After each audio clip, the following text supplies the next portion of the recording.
Good afternoon, good afternoon, good afternoon, a very good afternoon to all. Good afternoon, Amit Baghel, Rambabu Kumar, Neeraj, Rajit Kumar, Adarsh, Amrit, Rambabu, Mukesh, Divyansh, Sahil, Indrajit, Manish, Gauri, Amit, Mithilesh, Divyansh, Sachin, आदर्श, सीताराम, अरविंद, अमित, विशाल, गोलू।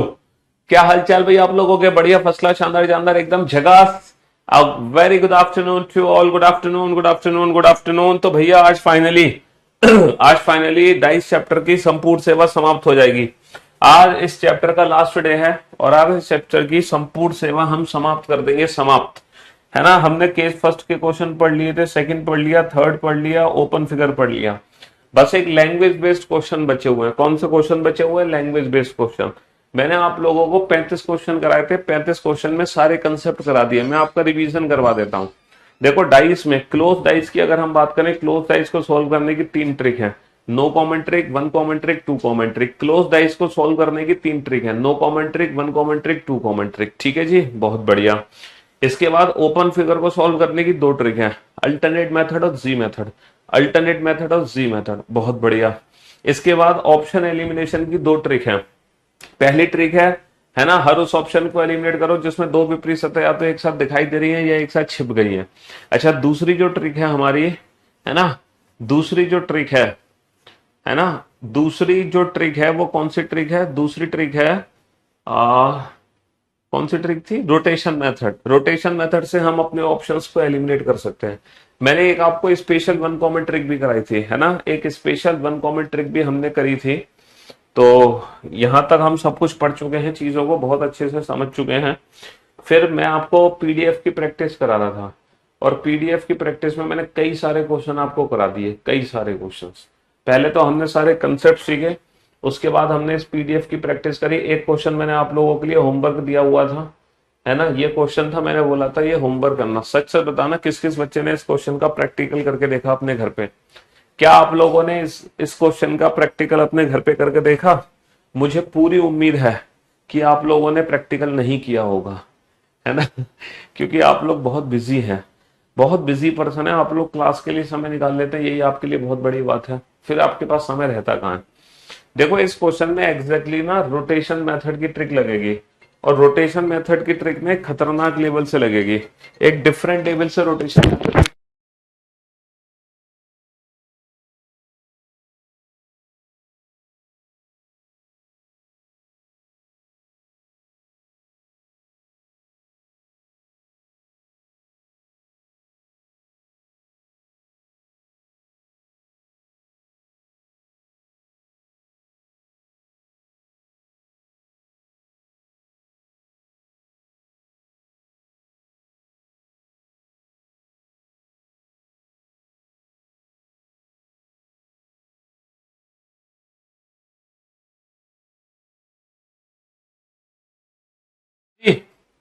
तो मेरे दोस्तों, मेरे भाइयों, मेरे जिगर के टुकड़ों, ये क्वेश्चन था। मैंने इस क्वेश्चन में ना एक बहुत ही खतरनाक रोटेशन मेथड लगेगा, मतलब एक अलग लेवल पे रोटेशन मेथड लगेगा, बिल्कुल अलग लेवल पे, एक्सट्रीम लेवल पे रोटेशन मेथड लगेगा। इस क्वेश्चन को आप 5 स्टार कैटेगरी में भी डाल सकते हैं, है ना, इस क्वेश्चन को आप 5 स्टार कैटेगरी में भी डाल सकते हैं। देखो, हम जानते हैं कि जो जो डाइस के राइट हैंड साइड वाली है, ये वाली जो सरफेस है ना, ये वाली सरफेस जब ये क्यूब फॉर्म होगा तो ये वाली सरफेस इसको भी टच करेगी, इसको भी, इसको भी, इसको भी। लेकिन आपको पता है जब ये 2 को टच करेगी तो कैसे टच करेगी? सर, जब ये वाली सरफेस 2 को टच करेगी ना, तो ये ऊपर इस तरीके से घूम जाएगी, ये वाली सरफेस इस तरीके से घूम जाएगी, और जब ये सरफेस इस तरीके से घूम जाएगी तो 2 के साथ जब दिखेगी तो ये कुछ इस तरीके से दिखेगी। देखो, ये वाली सरफेस 2 के साथ घूम के इस तरीके से 2 के साथ दिखेगी, लाइक दिस, ऐसे रोटेट हो जाएगी, है ना, बिल्कुल इस तरीके से रोटेट हो जाएगी।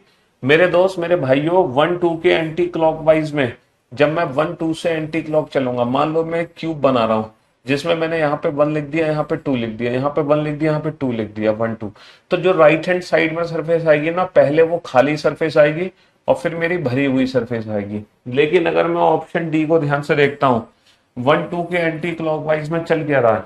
देखो, 1 2 के एंटी क्लॉकवाइज में पहले खाली फिर भरा आएगा, जबकि यहाँ पे 1 2 के एंटी क्लॉकवाइज में पहले भरा है देन खाली है। तो यानी कि ये वाली फिगर हमारी कभी नहीं बन सकती, ये वाली फिगर हमारी कभी नहीं दिख सकती। अगर एज इट इज आप प्रैक्टिकल करके देखोगे ना तो चौथा फिगर आपको कभी नहीं दिखेगा, चौथा फिगर आपको कभी नहीं दिखेगा, कभी भी नहीं दिखेगा। बाकी सारे फिगर आपको दिख जाएंगे, ये भी दिख जाएगा, ये भी दिख जाएगा, ये भी दिख जाएगा, लेकिन चौथा फिगर नहीं दिखेगा। तो इस क्वेश्चन का जो आंसर बनता है वो बनता है ऑप्शन डी। केवल पहली दूसरी तीसरी सही है, ना कि ऑप्शन ए। ऑप्शन ए इसका आंसर नहीं है, चौथी फिगर गलत है ना। तो ये प्रैक्टिकल आपने करके देखा होगा, आपको ऐसी भी फिगर दिखाई दे रही होगी, ऐसी भी दिख रही होगी, ऐसी भी दिख रही होगी, लेकिन ये फिगर आपको नहीं दिख रही होगी। तो कुल मिला के हम लोगों ने 41 क्वेश्चन कर लिए थे। चलिए अब हम चलते हैं आगे, 41 के आगे चलते हैं। ठीक है, 41 के आगे चलते हैं। क्वेश्चन नंबर 42 आपके सामने है ना। ये है क्वेश्चन नंबर 42। बनाइए इस क्वेश्चन को, सॉल्व कीजिए। अब हम लैंग्वेज बेस्ड वाले क्वेश्चन करेंगे, ठीक है। जिसमें भाषा लिखी होती है, जिसमें भाषा लिखी होती है, लैंग्वेज बेस्ड वाले क्वेश्चन। चलिए बनाइए इस क्वेश्चन को, फटाफट से बनाइए, ठीक है। तभी तो मैंने आपको बोला था कि वो जो क्वेश्चन है बेटा आप घर पे प्रैक्टिकल करके देखना, लेकिन आप लोगों ने घर पे प्रैक्टिकल नहीं किया तो मेरी कोई जिम्मेदारी नहीं है। आपको पहले अपने घर पे प्रैक्टिकल करना था उस क्वेश्चन का, इसीलिए मैंने आपसे कहा कि आप प्रैक्टिकल कल करके आते तो आज आपको समझने में बहुत आसानी हो जाती क्वेश्चन। चलिए साहब, दो खाली बॉक्स अपोजिट है, लेकिन बेटा चार खाली बॉक्स है ना, मतलब दो खाली बॉक्स एक दूसरे के अपोजिट हैं। दो खाली बॉक्स एक दूसरे के अपोजिट कहाँ है बेटा, ये खाली बॉक्स दो के अपोजिट है और ये वन के अपोजिट है। दो खाली बॉक्स थोड़ी एक दूसरे के अपोजिट है। जल्दी से बताओ बेटा, जल्दी से बताओ, पहले तीन स्टेटमेंट में से कौन सा स्टेटमेंट सही है। पहला स्टेटमेंट सही है, दूसरा स्टेटमेंट सही है, तीसरा सही है, या तीनों में से कोई एक सही है, या तीनों में से कोई दो सही है, या तीनों के तीनों सही है। जल्दी से बताओ बेटा, फटाफट से जल्दी से बताओ। हम्म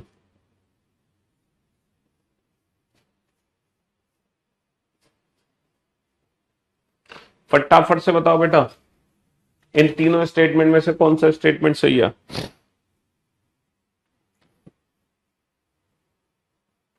एक बच्चा कह रहा है सर एग्जाम में आ गया तो हम क्या करेंगे इस क्वेश्चन में। चलो घर पे तो हमने कर लिया था, एग्जाम में क्या करेंगे। मेरे दोस्त मेरे भाई मैं बताता हूँ एग्जाम में क्या करोगे। देखो ये वाली फिगर जब ऊपर जाएगी, ये वाली फिगर जब ऊपर जाएगी, ये वाली फिगर जब और ऊपर जाएगी, देखो ये वाली फिगर ऐसे थी, ऐसे घूम गई, ये ऊपर जाएगी तो ऐसे घूम जाएगी, लाइक दिस, इस तरीके से घूम जाएगी। और ये और ऊपर जाएगी ना तो फिर ये ऐसे घूम जाएगी इस तरीके से। इसी प्रकार जब ये वाली सरफेस जब नीचे आएगी, जब नीचे आएगी, ये वाली सरफेस जब नीचे आएगी तो इस तरीके से दिखेगी, लाइक दिस। और फिर और नीचे ये वाली सरफेस जब और नीचे आएगी तो ऐसे दिखेगी, लाइक दिस। और ये वाली सरफेस जब और नीचे आएगी तो ऐसे दिखेगी, लाइक दिस। अब आप देखो, आपको डेफिनेटली पहली फिगर दिखेगी 1 2 के। आप एक काम करो, 2 1 से एंटी क्लॉक चलो, आप 2 1 से एंटी क्लॉक चलो। 2 1 से एंटी क्लॉक पे पहले खाली फिर भरा आना चाहिए। तो देखो 2 1 से एंटी क्लॉक चलो, मैं चल रहा हूँ 2 1 से एंटी क्लॉक। तो जब मैं 2 1 से एंटी क्लॉक चल रहा हूं तो एग्जैक्ट मेरी ये फिगर दिखाई दे रही है। 2 1 से एंटी क्लॉक, देखो ये रही एग्जैक्ट फिगर, ये रही, ये रहा क्यूब हमारा, बिल्कुल एज इट इज है ये फिगर और ये फिगर बिल्कुल सेम है। 2 हमारे सामने, 1 यहाँ पर, और देखो इसके एंटी क्लॉक में ये वाली सरफेस। अब यहाँ पर आ जाओ, ब्लैंक 1 के क्लॉकवाइज में आ जाओ, ब्लैंक 1 के क्लॉकवाइज में। जब मैं ब्लैंक और 1 के क्लॉकवाइज में आऊंगा तो पहले खाली फिर भरा आना चाहिए। सर जब ब्लैंक 1 के मैं क्लॉकवाइज में आ रहा हूं, जब ब्लैंक और 1 के मैं क्लॉकवाइज में आ रहा हूं, क्लॉकवाइज में, तो पहले खाली फिर भरा, पहले खाली फिर भरा। ये क्वेश्चन एक एक्सट्रीम लेवल का क्वेश्चन है ना। हाँ जी, अब आ जाओ इस क्वेश्चन पे। सर 2 ब्लैंक से क्लॉकवाइज आ जाओ। 2 ब्लैंक से जब क्लॉकवाइज आओगे तो पहले भरा देन खाली। 2 1 से clockwise, sir 2 blank, sir 2 blank से क्लॉकवाइज, देखो 2 ब्लैंक से मैं क्लॉकवाइज आ गया, 2 ब्लैंक से क्लॉकवाइज, तो पहले भरा देन खाली। तो देखो सर पहले भरा देन खाली, प्रूफ कर दिया।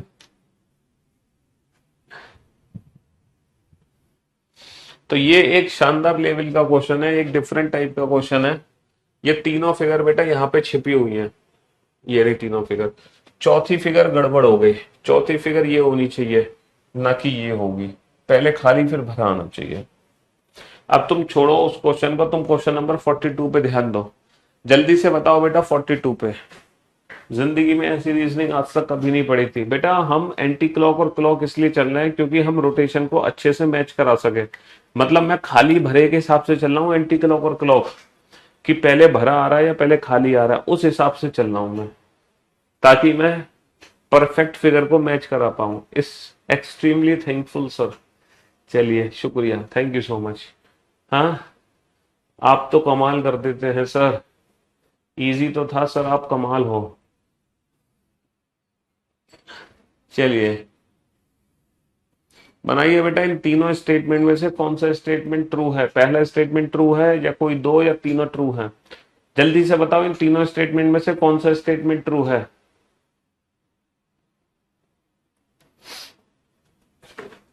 इन तीनों स्टेटमेंट में से कौन सा स्टेटमेंट ट्रू है? फटाफट से बताओ जल्दी से। Your approach is just out of world, great. देखो, figure second and third are sufficient to determine which face is opposite to the face denoted by 6। ये बताओ, ये बताओ 6 के विपरीत क्या है, 6 के विपरीत क्या है, ये पता लगाने के लिए सेकंड और थर्ड सफिशियंट है क्या? सेकंड और थर्ड फिगर सफिशियंट है ये पता लगाने के लिए कि 6 के विपरीत क्या है। Which number is opposite to 6, है ना, which number is opposite to 6, figure second and third are sufficient. बताओ क्या इन दोनों फिगर से पता लग सकता है 6 के विपरीत क्या है?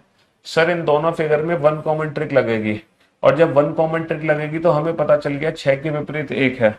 जी हाँ, फर्स्ट स्टेटमेंट 100% ट्रू है, फर्स्ट स्टेटमेंट 100% ट्रू है।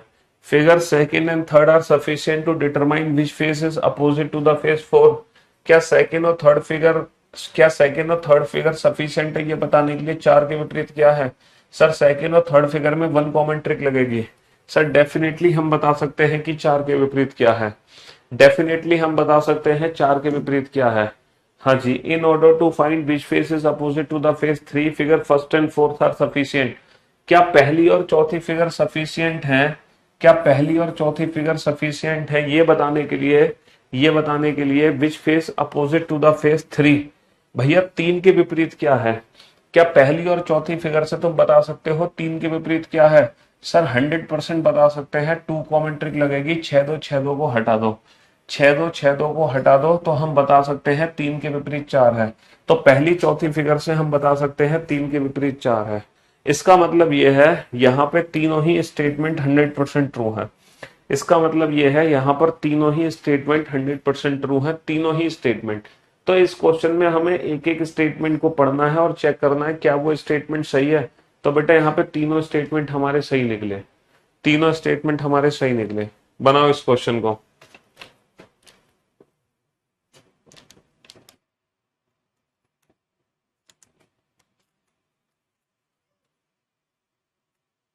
बनाओ फटाफट से।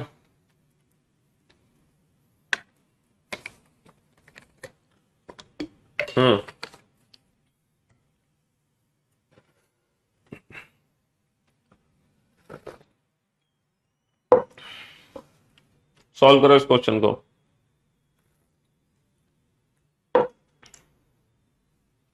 जमीन पर 4 मानक पासे फेंके जाते हैं।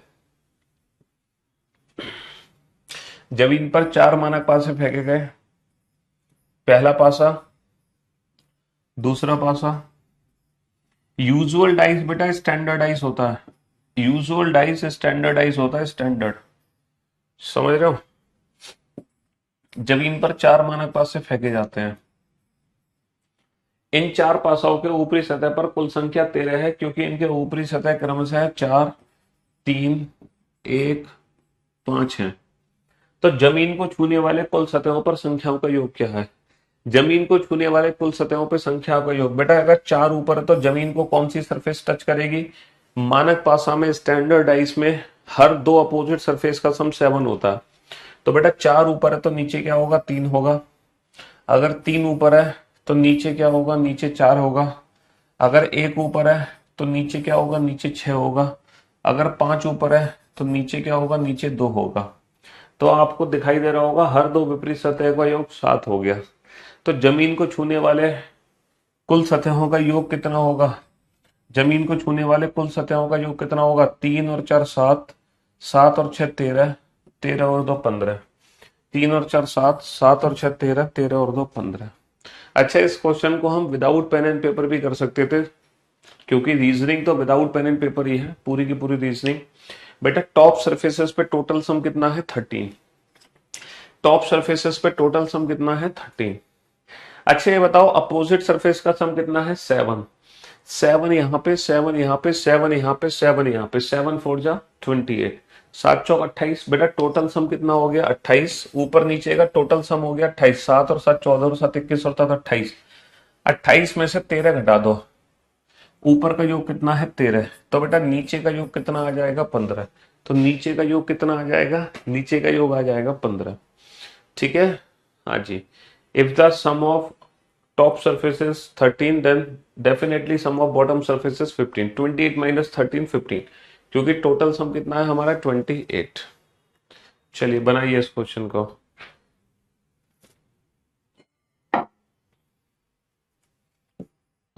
इफ ये 42 क्वेश्चन था,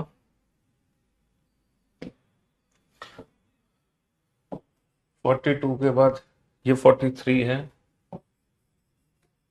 ये 44 है,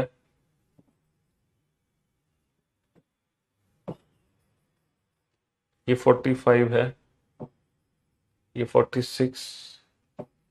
नंबरिंग चेक सही कर देते हैं, बार बार चेक करनी पड़ती है।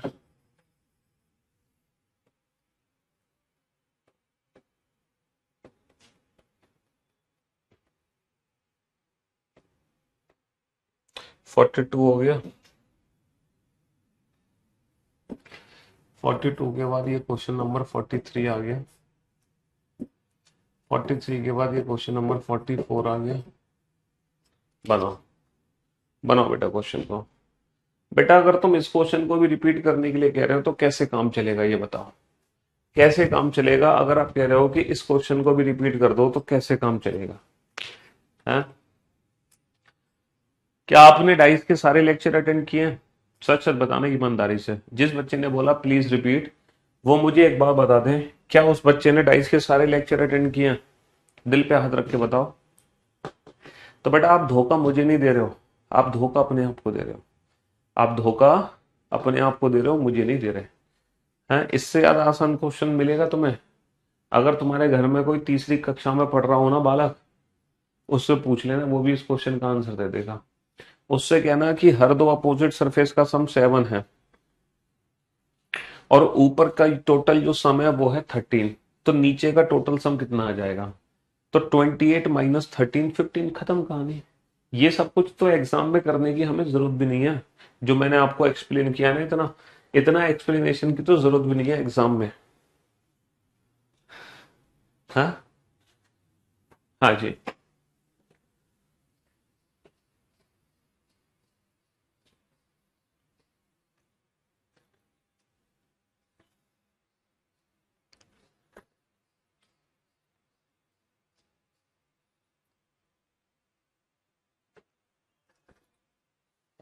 आज बेटा गला खराब है, मैं चीख नहीं पाऊंगा, ठीक है?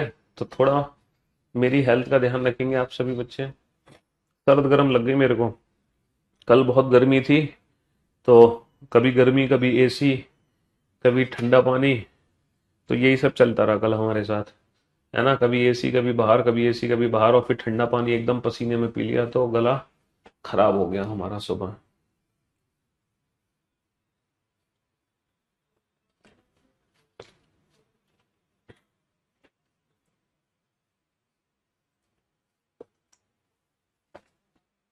बनाइए इस क्वेश्चन को, बहुत ही शानदार क्वेश्चन है बेटा। 100% ट्रू स्टेटमेंट बताना है, 100% ट्रू स्टेटमेंट बताना है, पॉसिबिलिटी नहीं बतानी। पॉसिबिलिटी जो 100% ट्रू स्टेटमेंट है ना वही बताना है, संभावना को व्यक्त नहीं करना आपको। कुछ बच्चे ना पॉसिबिलिटीज बता रहे हैं, if 1 is adjacent to 2 4 and 6, बेटा अगर एक 2 4 6 के निकट है तो मुझे ये बताओ which number is opposite to 1, which number is opposite to 1। एक के विपरीत सतह कौन सी है ये बताओ, एक के विपरीत सतह कौन सी है। सर जो एडजेसेंट नंबर्स होते हैं वो कभी अपोजिट नहीं आ सकते, तो 1 के अपोजिट कभी खुद 1 नहीं हो सकता, 1 के अपोजिट 2 नहीं होगा, 4 नहीं होगा, 6 नहीं होगा। सर 1 के अपोजिट या तो 3 होगा या 5 होगा। 100% इन दोनों में से कोई एक नंबर 1 के अपोजिट होगा। ये बात मानते हो कि नहीं मानते? हाँ सर मानते हैं। ये बताओ 2 इज अपोजिट टू 6, क्या बेटा 2 6 के विपरीत है? सर ये तो पॉसिबिलिटी है, 2 और 6 एक दूसरे के विपरीत भी हो सकते हैं और 2 और 6 एक दूसरे के निकट भी हो सकते हैं। ये संभावना है, संभावना, ये 100% ट्रू नहीं है, this is only a possibility. 1 is adjacent to 3, बेटा क्या एक 3 के निकट है? सर ये भी पॉसिबिलिटी है, क्योंकि अगर एक 5 के विपरीत है तो डेफिनेटली एक 3 के निकट होगा, क्योंकि डाइस में एक अपोजिट सरफेस होती है और उस अपोजिट को छोड़कर बाकी सब एडजेसेंट होते हैं। अगर एक 5 के विपरीत है तो बेटा डेफिनेटली एक 3 के निकट होगा, डेफिनेटली एक 3 के निकट होगा। कब? अगर एक 5 के विपरीत है तब एक 3 के निकट होगा। लेकिन ये तो संभावना है ना कि एक 5 के विपरीत है, हो सकता है एक 3 के विपरीत हो, तो ये भी पॉसिबिलिटी है, हो सकता है बट डेफिनेट नहीं है। ये भी पॉसिबिलिटी है कि हो सकता है बट डेफिनेट नहीं है। 3 इज अपोजिट टू 5, आप सोच समझ के बताओ क्या 3 और 5 खुद एक दूसरे के कभी विपरीत जा सकते हैं? सर 3 और 5, 3 और सटा हुआ मतलब एडजेसेंट, एडजेसेंट निकट, 3 और 5 कभी एक दूसरे के विपरीत नहीं आ सकते, नेवर। क्यों? क्योंकि अगर ये खुद एक दूसरे के विपरीत चले गए तो फिर 1 के अपोजिट क्या होगा?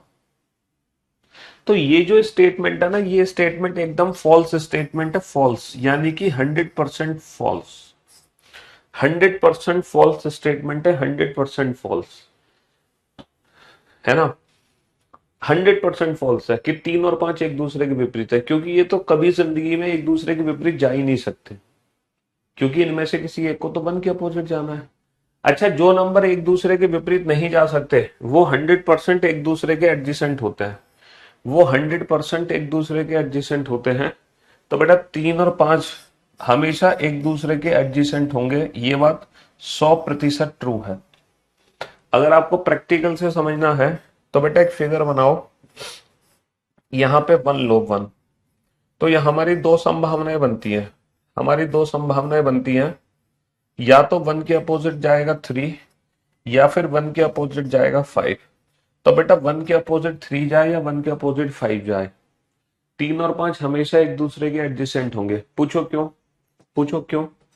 वो इसलिए होंगे, वो इसलिए होंगे क्योंकि अगर 1 के अपोजिट 3 है तो बेटा 5 इन चारों में से कोई एक होगा, तो 5 डेफिनेटली किसको टच करेगा? 3 को। अगर 1 के अपोजिट 5 है तो 3 इन चारों में से कोई एक होगा, तो 3 डेफिनेटली किसको टच करेगा? 5 को।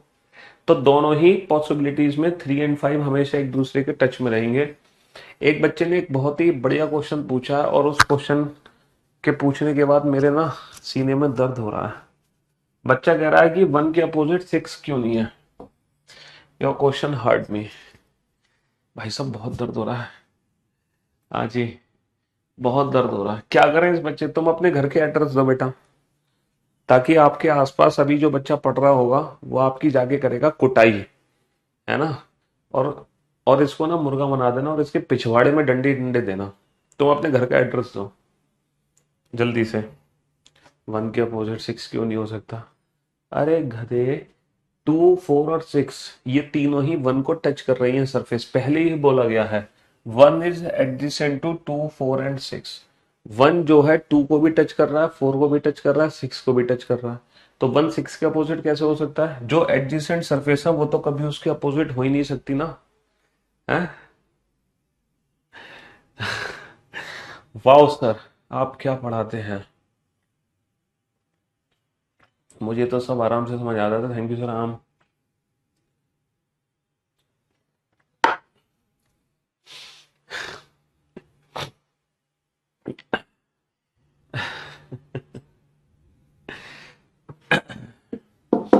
हाँ जी चलिए साहब अब चलते हैं नेक्स्ट क्वेश्चन पे। ये क्वेश्चन बेहतरीन तरीके से समझ आ गया होगा।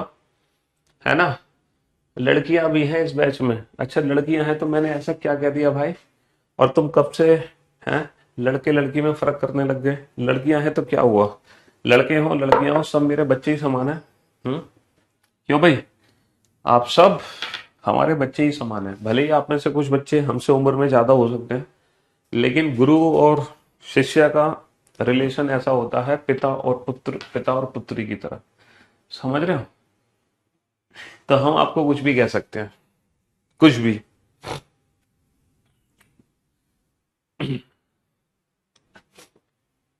चलिए बनाइए इस क्वेश्चन को फटाफट से, जल्दी से बनाइए।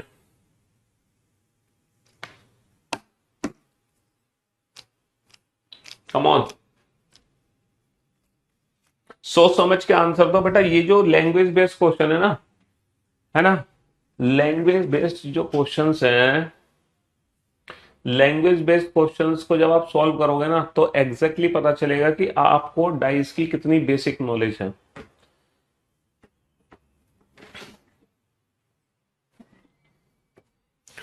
बेटा 1 is adjacent to 3, 1 is adjacent to 3 definite नहीं है, क्योंकि 1 3 के अपोजिट भी हो सकता है, एडजेसेंट भी हो सकता है।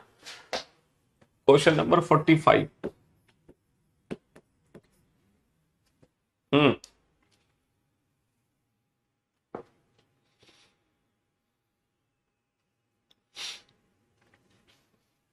If 1 is opposite to 5 and 2 is opposite to 3, इससे ज्यादा आसान क्वेश्चन तो दुनिया में कोई नहीं है। यदि 1 5 के विपरीत है, यदि 1 5 के विपरीत है, इससे ज्यादा दुनिया में कोई आसान क्वेश्चन ही नहीं है। और 2 3 के विपरीत है, और 2 किसके विपरीत है, 3 के। बेटा 1 5 के विपरीत है, 2 3 के विपरीत है, तो बेटा 4 किसके विपरीत होगा, 4 डेफिनेटली 6 के विपरीत होगा। अच्छा मैं आपको एक चीज और बता दूं, आप लोगों को, है ना, आप लोगों को अगर डाइस की और शानदार तरीके से प्रैक्टिस करनी है ना, मेरी बुक की जो एक्सरसाइज है ना, और उस एक्सरसाइज में जितने भी क्वेश्चंस है डाइस के, वो सारे के सारे क्वेश्चंस मैंने अपने यूट्यूब चैनल पे सॉल्व कराए हुए हैं। तुम पीयूष सर डालोगे, मेरा ही रीजनिंग चैनल खुलेगा सबसे पहले, और आप लोगों के प्यार से 1 मिलियन सब्सक्राइबर होने वाले हैं। मेरी बर्थडे तक 1 मिलियन सब्सक्राइबर कर दो बेटा, 9 जुलाई को बर्थडे है, उससे पहले 1 मिलियन सब्सक्राइबर कर दो। आपको बहुत प्यारा सा गिफ्ट मिलेगा हमारी बर्थडे पर। तो जब हमारा चैनल आप ओपन करोगे तो इसकी प्लेलिस्ट में जाना। जब आप प्लेलिस्ट में जाओगे तो यहाँ पर एक प्लेलिस्ट बनी हुई है, reasoning book chapter wise practice. इसमें 37 क्लासेस हैं, हालांकि अभी और क्लासेस होनी बाकी हैं। इन 37 क्लासेस को खोलना। जब आप इन 37 क्लासेस को खोलोगे तो यहां पर देखना, यहां पर आपको क्लास नंबर कौन सी है, डाइस, ये रही class number 19, class number 19, class number 20, class number 21, ये 3 क्लासेस हैं। तो इन तीनों क्लासेस में मैंने डाइस के क्वेश्चंस की प्रैक्टिस कराई हुई है, जो मेरी बुक के एक्सरसाइज हैं। इन तीनों क्लासेस की पीडीएफ कहाँ मिलेगी, हमारे टेलीग्राम चैनल पर। मेरा जो टेलीग्राम चैनल है उसकी लिंक कहाँ मिलेगी, इसी वीडियो के डिस्क्रिप्शन में। देखो टेलीग्राम चैनल लिंक ये रही। जब आप टेलीग्राम चैनल को खोलोगे तो वहां पर इनकी पीडीएफ भी आपको मिल जाएंगी, समझ रहे हो। तो आपको और शानदार तरीके से प्रैक्टिस करनी है तो आप ये 3 क्लासेस को जरूर देखें, तो आपको डाइस के क्वेश्चंस की और शानदार तरीके से प्रैक्टिस हो जाएगी, समझ रहे हो। देखो यहां पर मैंने और बढ़िया बढ़िया लेवल के क्वेश्चंस की प्रैक्टिस कराई हुई है। देखो लास्ट में मैंने कुछ बहुत ही शानदार क्वेश्चन भी ऐड किए हैं, है ना, बढ़िया बढ़िया क्वेश्चंस भी ऐड किए हैं अपनी बुक के। मैंने बुक की एक्सरसाइज में जो डाइस के क्वेश्चन है ना, उसके अलावा भी मैंने कुछ क्वेश्चंस और ऐड किए हैं। उसके अलावा भी आपको कुछ और बढ़िया बढ़िया लेवल के क्वेश्चन ऐड कराए मैंने, जैसे कि आप देख पा रहे हो। जैसे कि ये क्वेश्चन देख पा रहे हो, जो बहुत ही शानदार लेवल का क्वेश्चन है ना, ये क्वेश्चन देख पा रहे हो, बहुत ही बढ़िया लेवल के क्वेश्चंस मैंने अलग से ऐड कर दिए हैं, है ना। ये क्लोज डाइस है, क्लोज डाइस को ओपन करके बताना है कि ओपन करने के बाद हमारा कौन सा फिगर दिखाई देगा। तो ये क्वेश्चंस मैंने अलग से और ऐड किए हैं, तो आप और प्रैक्टिस यहां से कर लेना, ठीक है। बनाओ इस क्वेश्चन को जल्दी से, इसको हटा दें क्लास को।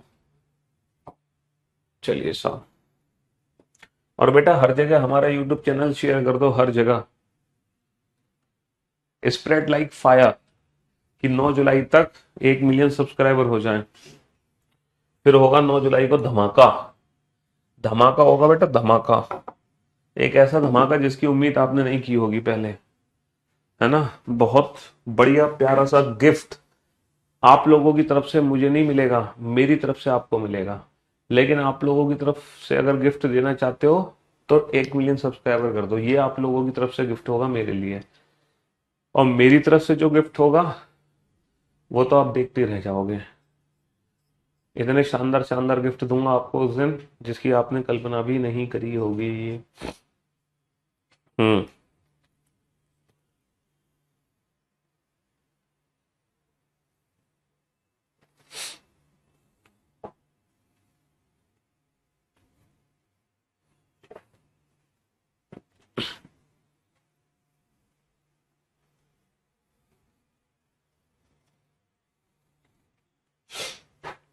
हाँ जी। तो मेरे भाइयों, मेरे दोस्तों, मेरे जिगर के टुकड़ों, अब आप बोर्ड पे ध्यान से देखना और ध्यान से समझने की कोशिश करना। If 1 is opposite to 5, 2 is opposite to 3, then definitely 4 is opposite to 6। हम जानते हैं 100% 4 6 के अपोजिट होगा। ठीक है। अब ये बताओ 4 is adjacent to 3 and 6।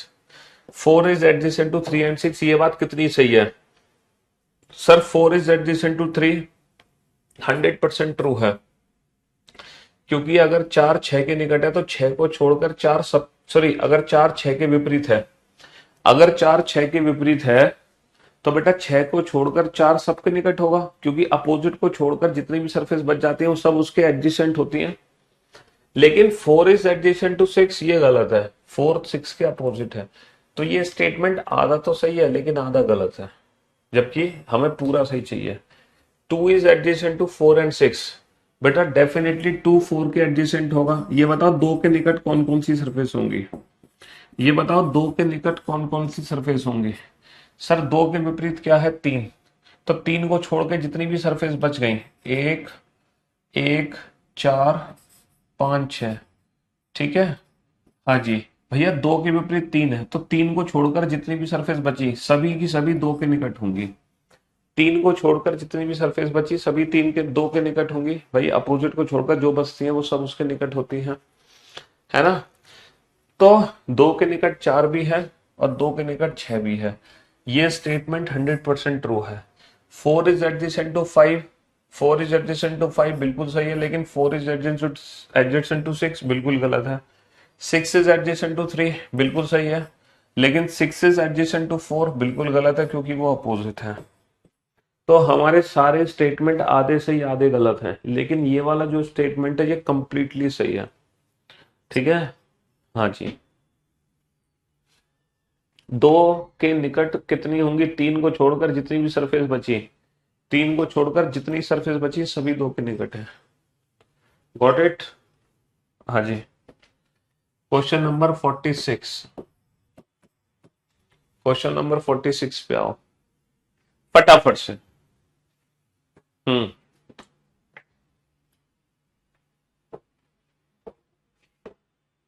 देखो एसआई में मेडिकल तो होता ही है, क्यों नहीं होगा भाई? बिना मेडिकल के कैसे काम चलेगा? मेडिकल तो होगा ही ना। हम्म। हाँ जी।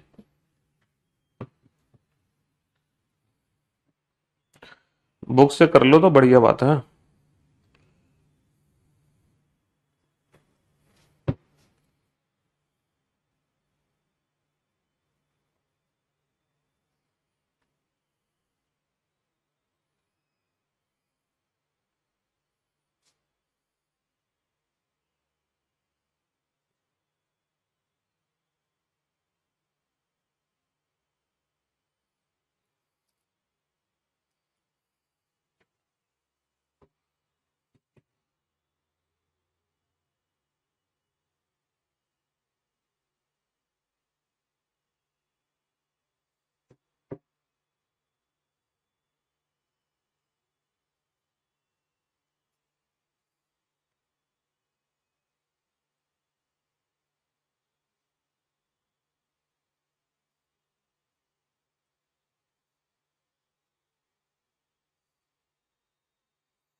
हाँ जी, if 1 is adjacent to 2, 3 and 5, बेटा अगर 1, 2, 3, 5 के एडजेसेंट है तो ये बताओ अपोजिट टू 1 क्या है?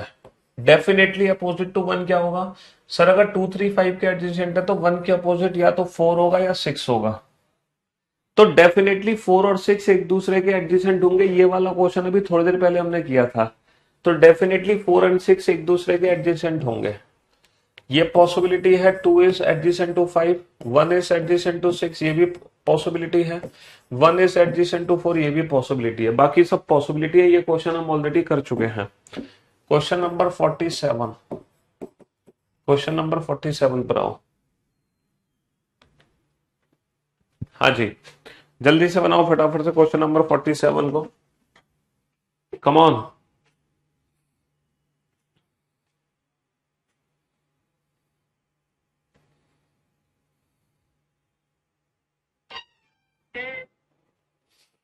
Come on,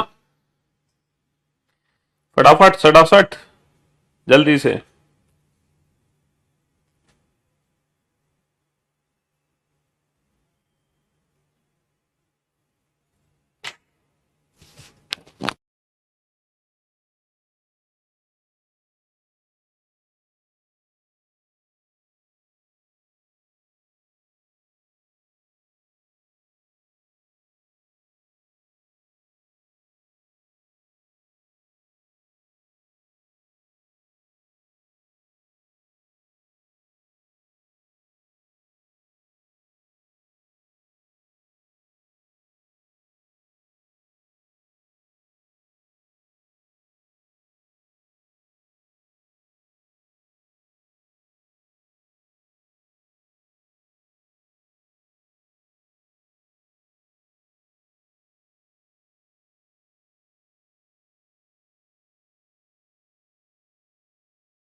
complete.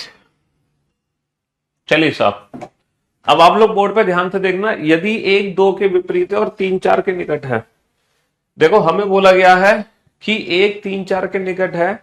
ये तो हमसे फालतू में बोला गया है, इसकी तो जरूरत नहीं है। ये लाइन तो हमें फालतू में दी गई है। पूछो क्यों?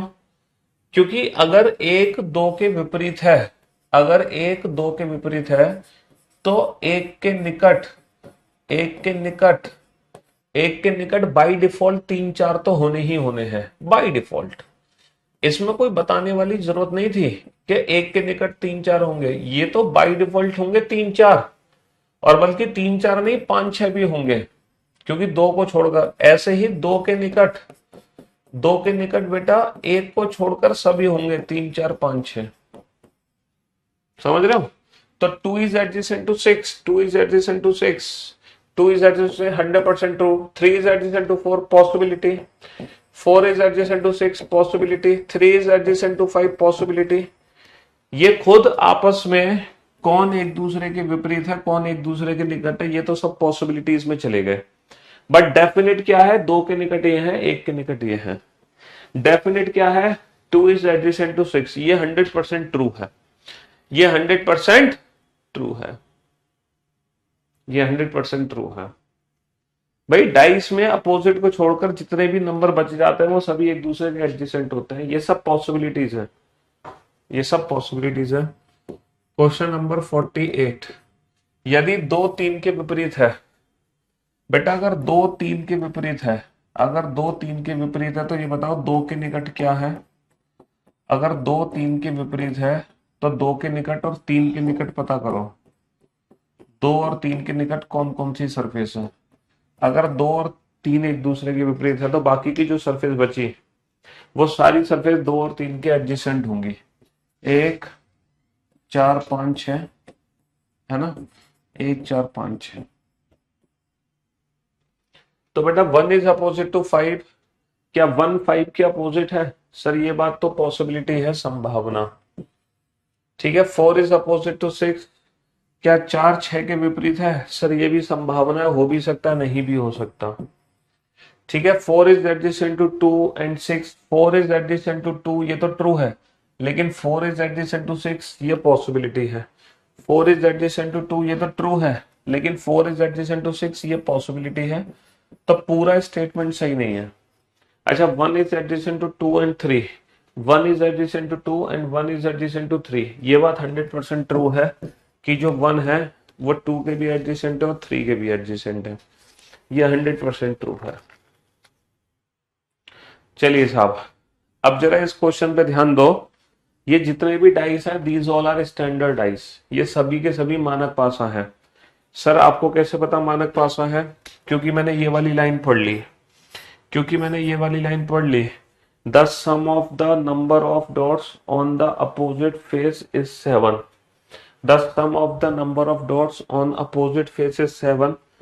हर दो विपरीत सतहों का योग कितना है? 7। हर दो विपरीत सतहों का योग कितना है? 7। तो दीज ऑल आर स्टैंडर्डाइज, ये सभी के सभी मानक पासा हैं, ये सभी के सभी क्या है? मानक पासा। और इससे रिलेटेड ये क्वेश्चन पूछा गया है, सॉल्व करो जरा इस क्वेश्चन को, इससे रिलेटेड ये क्वेश्चन है।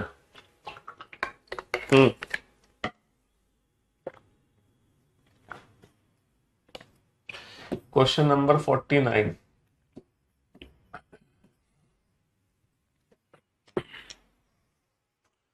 सॉल्व करो बेटा जल्दी से।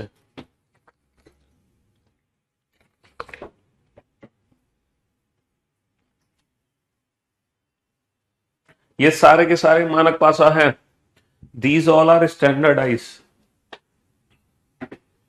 दीज ऑल आर स्टैंडर्डाइज, ये सभी के सभी मानक पासा हैं।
हो गया क्वेश्चन?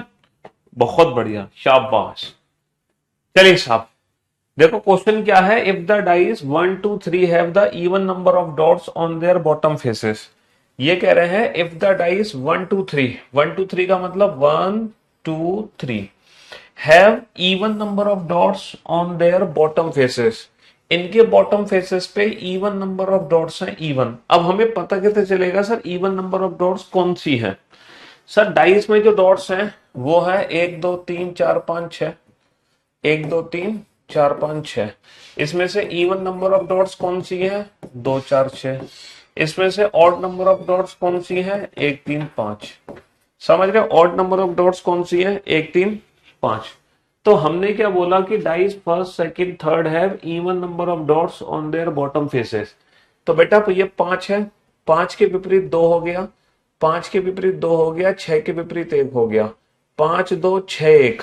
बेटा कौन कौन से नंबर बचे ऊपर नीचे आने के लिए? 3 4, है ना। 5 2 6 1 बचा 3 4, 3 4 में 4 नीचे 3 ऊपर, क्योंकि इवन नंबर ऑफ डॉट्स नीचे है।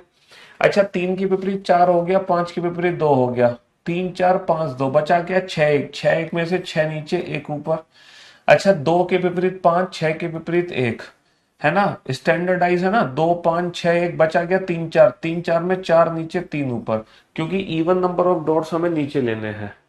Then what would be the total number of dots on the top faces? तो बेटा टॉप फेसेस पे टोटल कितनी डॉट है? 3 और 1 4 और 3 7। टॉप फेसेस पे टोटल कितनी डॉट हो गई? 3 और 1 4 और 3 7। Option A is the right answer. Bottom faces पे अगर इवन नंबर ऑफ डॉट्स हैं तो ऊपर हो जाएंगी ऑड। स्टैंडर्डाइज थे 5 2 6 1 बचा 3 4, 4 नीचे 3 ऊपर। बहुत ही आसान प्रश्न। और ये रहा क्वेश्चन नंबर 50। बनाओ इस क्वेश्चन नंबर 50 को, जल्दी से बनाओ बेटा, फटाफट से बनाओ जल्दी से। क्वेश्चन नंबर 50 सॉल्व करो।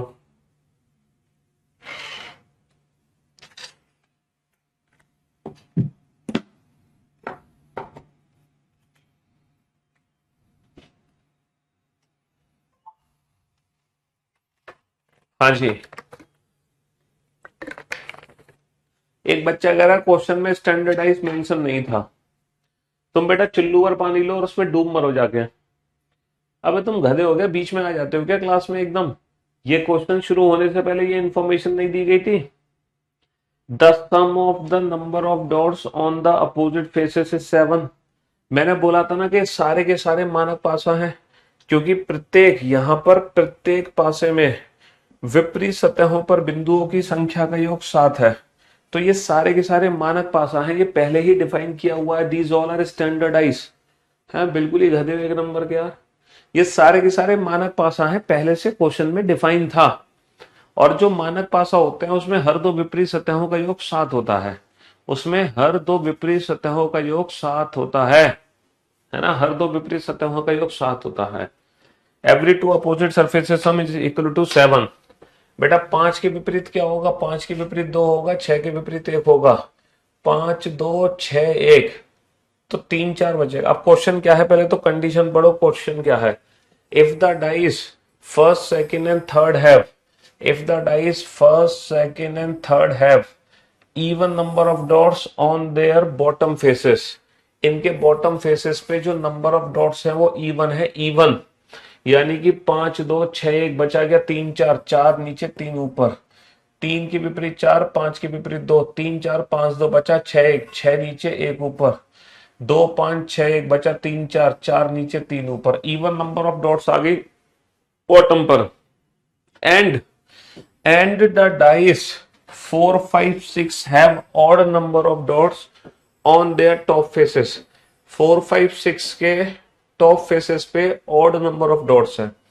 तो बेटा 5 के विपरीत 2, 3 के विपरीत 4, 5 के पीछे 2 3 4 बचा क्या? 6 1, 6 1 में से ऑड क्या है? 1, 6 1 5 2 बचा 3 4, 3 4 में ऑड क्या है? 3, 4 3 2 5 बचा 6 1, 6 1 में ऑड क्या है? 6 1 में ऑड क्या है? 1। Then what would be the difference in the total number of dots of top faces dots between these two sets? इन टू सेट्स के टॉप फेसेस डॉट्स में कितना डिफरेंस है? 3 और 3 6 और 1 7, 1 और 3 4 और 1 5, और 7 और 5 में कितने का डिफरेंस है? 7 और 5 में 2 का डिफरेंस है। 7 और 5 में कितने का डिफरेंस है? 2 का डिफरेंस है। अब चलिए क्वेश्चन नंबर 51 का आंसर दीजिए फटाफट से। क्वेश्चन नंबर 51 का आंसर दीजिए फटाफट से, विद इन अ मिनट। कल बेटा होगा cube and cuboid chapter, cube and cuboid, घन और घनाव।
हाँ जी। If the odd number dice, अब आप सोच रहे होंगे भाई साहब ये ऑड नंबर डाइस क्या होता है?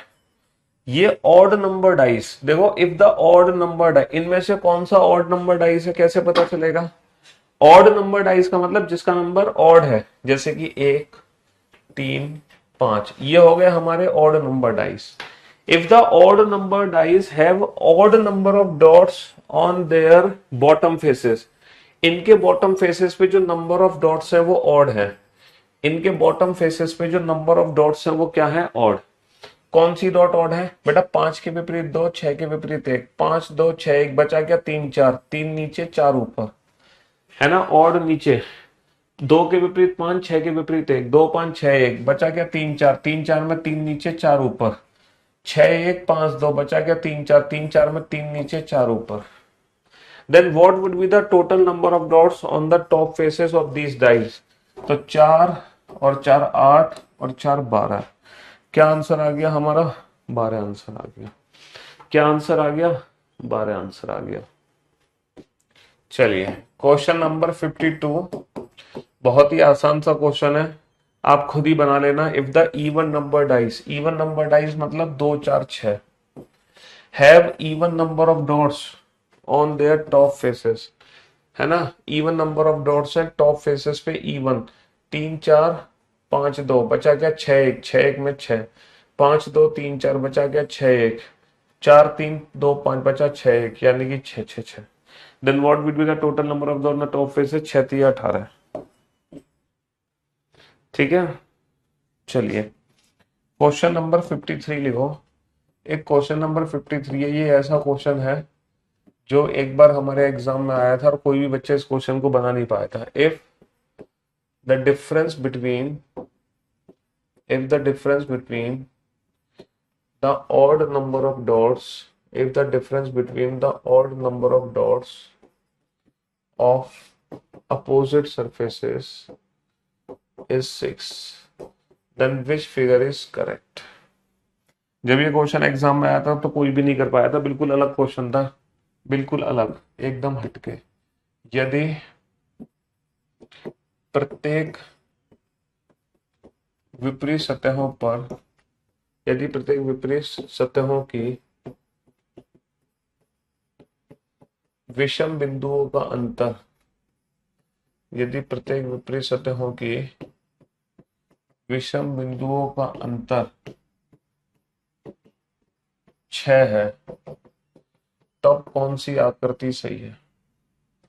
तब कौन सी आकृति सही है? हमें इसके अलावा और कोई जानकारी नहीं दी गई, सिर्फ इतनी सी जानकारी दी गई है और हमारे सामने 4 फिगर थे। ठीक है, हमारे सामने 4 फिगर थे और बताना था इनमें से कौन सा फिगर सही होगा, कौन सा फिगर सही होगा। ठीक है, हाँ जी। कैसे पता चला वो फिगर? और तुम यार बिल्कुल ही चप्पल उठा के भाई। ऑड का मतलब जिसका नंबर विषम है, 1 3 5। इवन का मतलब जिसका नंबर सम है, 2 4 6। नीचे नंबर नहीं लिखे हुए डाइस के, डाइस का नंबर 1, डाइस का नंबर 2। हाँ जी। If the difference between the odd number of dots of opposite surfaces is 6 then which figure is correct. यदि प्रत्येक विपरीत सतहों की विषम बिंदुओं का अंतर 6 है तो इनमें से कौन सी आकृति सही है? और बेटा हर आकृति में नंबर ऑफ डॉट्स बनी हुई थी कुछ इस तरीके से। अब मैं नंबर ऑफ डॉट्स तो देखो बना नहीं रहा, क्योंकि नंबर ऑफ डॉट्स बनाने में टाइम लगेगा, तो उसकी जगह मैं नंबर लिख देता हूं कि नंबर क्या क्या थे, है ना। उसकी जगह मैं नंबर लिख देता हूं लाइक दिस, उसकी जगह मैं नंबर लिख देता हूं कुछ इस तरीके से। हमारे नंबर्स थे, मतलब डॉट बनी थी, यहाँ पे 8, यहाँ पे 8, यहाँ पे 10, यहाँ पे 8, यहाँ पे 10, इसमें 12, इसमें 7, इसमें 9, इसमें 11। और इस क्वेश्चन का आंसर ना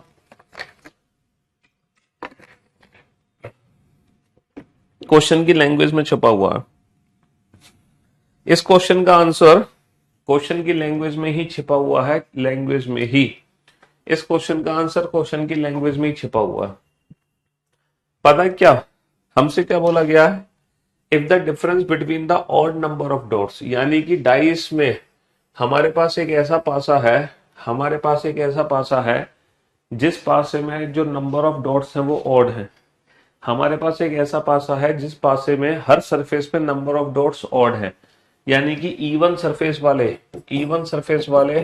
इवन नंबर ऑफ डॉट्स वाले सारे फिगर गलत कर दो। तो इस क्वेश्चन का आंसर क्वेश्चन की लैंग्वेज में था, लेकिन बच्चे समझ नहीं पाए ये क्या बवाल है। लेकिन सर अगर मान लो यहाँ पर एक ऑप्शन आ जाता, एग्जामिनर थोड़ा ज्यादा स्मार्ट होता और वो एक ऑप्शन दे देता 1 7 9, तब हम क्या करते सर? तब हम कैसे जस्टिफाई करते कि ये फिगर गलत है? तो देखो हमारे क्वेश्चन में याद रखना, अगर नॉर्मल डाइस होता है, मतलब सिर्फ डाइस यूज हो रहा है, कुछ स्पेशल कंडीशन नहीं है, तो बाय डिफॉल्ट जो हमारे नंबर होते हैं वो होते हैं 1 2 3 4 5 6। लेकिन हमारे क्वेश्चन में अगर ऑड नंबर ऑफ डॉट्स हमें यूज करनी है डाइस पे, यानी कि ऑड डाइस, सिर्फ ऑड नंबर ऑफ डॉट्स हमें यूज करना है 6 की 6 सरफेस पे, तो हम जो नंबर ऑफ डॉट्स लेते हैं वो लेते हैं 1 3 5 7 9 11।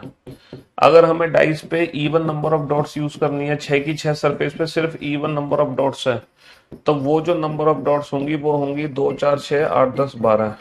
वो जो हमारी नंबर ऑफ डॉट्स होंगी वो होंगी 2 4 6 8 10 12। ध्यान दो इस बेटा इस पॉइंट पे।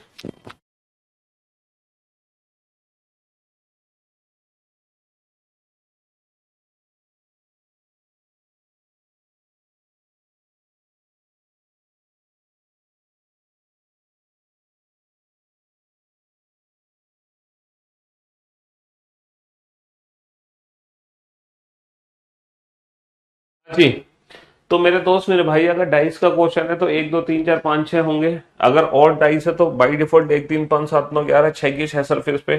इवन डाइस है तो वो नंबर ऑफ डॉट्स होंगी 2 4 6 8 10 12। तो ये स्पेशल क्वेश्चन है। इस स्पेशल क्वेश्चन में हर सरफेस पे जो नंबर ऑफ डॉट्स है वो ऑड है, तो बाई डिफॉल्ट जो नंबर ऑफ डॉट्स है वो है 1 3 5 7 9 11। अच्छा, कंडीशन क्या दी गई है हमें?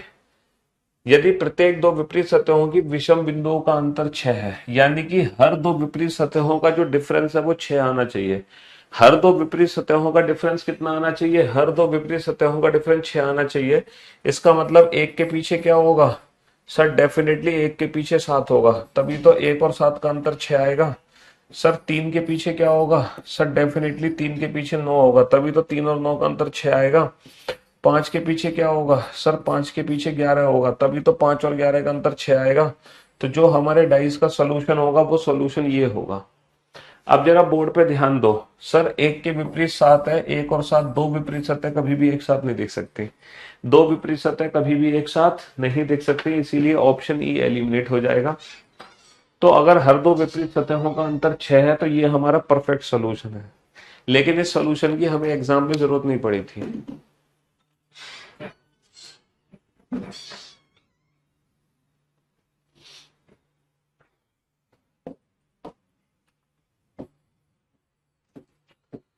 चलिए साहब, ऐसे ही एक और क्वेश्चन था, if the difference between the number of dots, if the difference between number of dots of opposite surfaces is 3, then which figure is correct। बिल्कुल उसी से मिलता जुलता क्वेश्चन है, लेकिन थोड़ा सा अलग क्वेश्चन है। यदि यदि प्रत्येक दो यदि प्रत्येक विपरीत सतहों का अंतर यदि प्रत्येक विपरीत सतहों का अंतर 3 है, तब कौन सी आकृति सही है? है ना, बताओ। प्रत्येक दो विपरीत सतहों का अंतर 3 है तो कौन सी आकृति सही है? ऑप्शन ए, ऑप्शन बी, प्रत्येक दो विपरीत सतहों का अंतर 3 है तो कौन सी आकृति सही है? ऑप्शन सी, या option D. No doubt sir. देखो, ना तो इसमें ऑड नंबर ऑफ डॉट्स लिखा है, ना ही इसमें इवन नंबर ऑफ डॉट्स लिखा है ना। ना तो इसमें ऑड नंबर ऑफ डॉट्स है, ना ही इसमें इवन नंबर ऑफ डॉट्स है। यानी कि ये तो नॉर्मल डाइस का क्वेश्चन है। यानी कि डाइस में जो हमारे बिंदु होंगे वो होंगे 1 2 3 4 5 6, ये हमारे बिंदु होंगे। तो भैया 8 8 7 ये हटा दो, खत्म कहानी। तुरंत टिक कर दो, तुरंत, विदाउट पेन एंड पेपर। दिक्कत तब आती जब ये वाला फिगर इसके साथ होता। मान लो एक फिगर होता 1 4 5, अब तुम क्या करते? तो सर अब इस डाइस का परफेक्ट सॉल्यूशन हम निकालेंगे। देखो हमें क्या बोला जा रहा है, हर दो विपरीत सतहों का अंतर कितना है? 3 है। अगर हर दो विपरीत सतहों का अंतर 3 है तो बेटा एक के पीछे क्या होगा कि दो विपरीत सतहों का अंतर 3 आ जाए। सर एक के पीछे 4, 4 के पीछे 1, तभी तो 4 और 1 का अंतर 3 आएगा। ये बता, 2 के पीछे क्या होगा? सर 2 के पीछे 5, 5 के पीछे 2, तभी तो इन दोनों का अंतर 3 आएगा। 3 के पीछे क्या होगा? सर 3 के पीछे 6, 6 के पीछे 3। तो ये हमारा परफेक्ट सोल्यूशन हो गया। हर दो विपरीत सतहों का अंतर कितना आ गया? 3 आ गया। तो इस हिसाब से ये वाला ऑप्शन क्या हो गया? गलत, क्योंकि 1 and 4 are opposite to each other, they can never be seen together. भैया डाइस में दोनों एक दूसरे के विपरीत हैं, ये एक साथ नहीं दिख सकते, क्योंकि 1 के अपोजिट होगा 4, ना कि 1 के साथ। खत्म। तो फाइनली 54 क्वेश्चन तो बेटा ये हो गए, 35 क्वेश्चन ये हो गए। टोटल हमने कर लिए इस चैप्टर में 89 क्वेश्चन। और इसके अलावा अगर आपको और प्रैक्टिस करनी है तो हमारे YouTube चैनल पे मैंने 3 लेक्चर पड़े हुए हैं प्लेलिस्ट में, आप वहां से प्रैक्टिस कर लेना। PDF मेरे टेलीग्राम चैनल पे मिल जाएगी, ठीक है। अब आप दुनिया का कोई भी क्वेश्चन बेटा डाइस का सॉल्व कर सकते हो, दुनिया का कोई भी क्वेश्चन, वो भी विदाउट पेन एंड पेपर, ठीक है। कल हम टॉपिक शुरू करेंगे बेटा क्यूब एंड क्यूबॉइड, घन और घनाभ, ठीक है। क्यूब एंड क्यूबॉइड जो कि डाइस का अगला पार्ट है। चलिए, love you all, love you guys, take care, शुक्रिया, थैंक यू सो मच।